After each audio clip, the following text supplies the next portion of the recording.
Good morning guys, स्वागत है मेरे यूट्यूब चैनल चरण सिंह हिस्ट्री में। देखिए गाइस, आज हम पढ़ेंगे एक्सरसाइज 12.2 का एग्जाम्पल नंबर 6, जिसमें क्या दिया है गाइस, दो बिंदु दिए हैं, ठीक है, ए और बी, और तीसरा बिंदु दिया है जो गतिशील है यानी मूवेबल है और वो घूम रहा है, ठीक है। किसके रेस्पेक्ट में घूम रहा है? इन दोनों बिंदुओं के बीच में। और फिर उन्होंने एक कंडीशन दी है, उस कंडीशन के अकॉर्डिंग ही हमें उस बिंदु द्वारा जो पथ बनेगा घूमने पर या मूवेबल होने पर, उस पथ का समीकरण ज्ञात करना है, ठीक है गाइस। जैसे सर्किल होता है, हमारा इलिप्स होता है, पैराबोला होता है या हाइपरबोला होता है, तो पॉइंट के घूमने पर जो उसका रास्ता बना है, उस रास्ते का हमें या मार्ग का हमें समीकरण निकालना है। देखिए गाइस, पढ़ते हैं पहले और समझते हैं। दो बिंदुओं ए और बी, ठीक है गाइस। जैसे मान लो ये 3 डायमेंशन में ए और बी हमने कोई दो बिंदु दे दिए, जिनके निर्देशांक क्रमशः 3, 4, 5 हैं और -1, 3, -7 हैं, ठीक है। इनके ए के ये हो जाएंगे गाइस और बी के कौन से हो जाएंगे? ये, ठीक है। गतिशील बिंदु P, अब ये P पॉइंट गाइस देखो, यहाँ पर भी हो सकता है, इनके सामने भी, यहाँ पर भी हो सकता है, साइड में भी हो सकता है, इनके पास में भी हो सकता है, ये यहाँ से गुजर के भी जा सकता है, सही है। लेकिन एक पथ बनाएगा, अब पथ बनाएगा और उसी पथ का, उसी रास्ते का हमें क्या करना है? समीकरण ज्ञात करना है। बिंदु के पथ का समीकरण, पथ का मतलब होता है मार्ग या रास्ता का समीकरण ज्ञात कीजिए। देखिए गाइस, कैसे? जैसे हमने लिया है यहाँ पर पी ए और पी बी, यदि दोनों बिंदुओं की बीच की दूरी, सही है, और एक बिंदु के बीच की दूरी का वर्ग प्लस दूसरे बिंदु से पी बिंदु की बीच की दूरी का वर्ग हमेशा कितना होना चाहिए?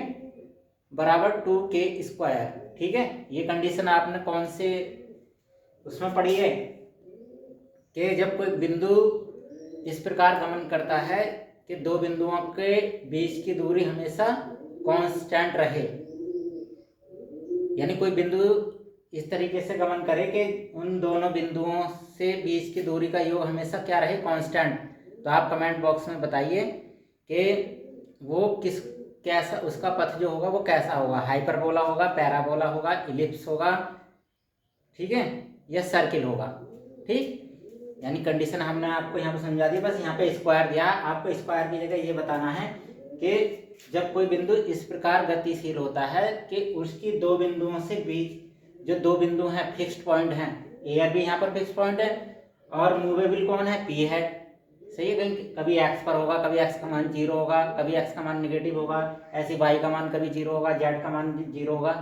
तो जो मूवेबल पॉइंट है, तो उन बिंदुओं से बीच की दूरी का योग यानी P A plus P B equal to हमेशा कांस्टेंट होता है। तो कौन से लोकस को दिखाएगा, यानी बिंदु पथ को दिखाएगा, ये आप कमेंट बॉक्स में हमें बताइए। देखिए गाइस, हम जानते हैं, क्या जानते हैं? We know that if any point moves, यानी जब कोई बिंदु घूमता है, ऑन एनी पाथ, जब किसी पाथ पर यानी किसी रास्ते पर घूमता है या चलता है, अंडर ए डेफिनिट लॉ, तो गाइस बिंदु पथ तभी बनेगा जब वो किसी डेफिनिट लॉ के अंदर, यानी किसी निश्चित नियम के अंदर गति करता है, घूमता है। इट्स पाथ या वे इज कॉल्ड लोकस, तो इसके रास्ते को, जो इसके द्वारा चला गई लंबाई है या रास्ता है, उसे क्या कहते हैं? हम लोकस यानी बिंदु पथ कहते हैं। और उसी बिंदु पथ का हमें यहाँ पर समीकरण ज्ञात करना है। द पाथ में बी कर्व, यानी वो गोल भी हो सकता है, स्ट्रेट लाइन भी हो सकती है, सर्किल भी हो सकता है, इलिप्स, हाइपरबोला, ये कुछ भी हो सकता है, ठीक है गाइस। तो ये आपको बस इसके बारे में बताया, क्योंकि बिंदु पथ का समीकरण हमें ज्ञात करना है, तो बिंदु पथ की हमें थोड़ी डेफिनेशन आपको समझा दी। Let coordinates of movable point में एक्स वाई जेड, ठीक है गाइस। हमने इस पॉइंट, इसके कितने क्या मान दिए? कोऑर्डिनेट पी के एक्स, वाई, जेड, क्योंकि इनके मान बदलते रहेंगे। अब हमें जैसे कंडीशन दे रखी है, उसी कंडीशन को इससे सेटिस्फाई करा देंगे।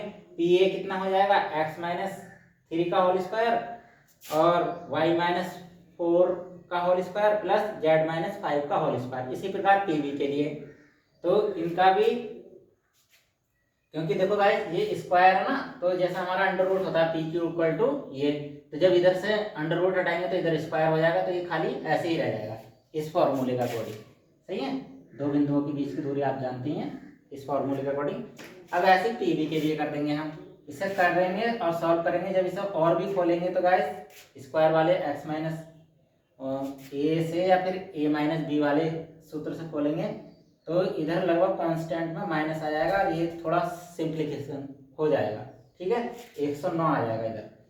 ठीक है, कांस्टेंट वैल्यू एक तरफ कर लेंगे हम, बाकी जो वेरिएबल वैल्यू हैं वो एक तरफ रहने देंगे। ठीक है, एक्स वाई जेड वाले टर्म एक तरफ और जो कांस्टेंट वैल्यू है वो एक तरफ। अब गाइस थोड़ा सा बस हम आपसे कमेंट बॉक्स में पूछेंगे, अगर ये कंडीशन दी नहीं होती तो क्या हम बिंदु पी के पद का समीकरण ज्ञात कर सकते थे, यस या नो?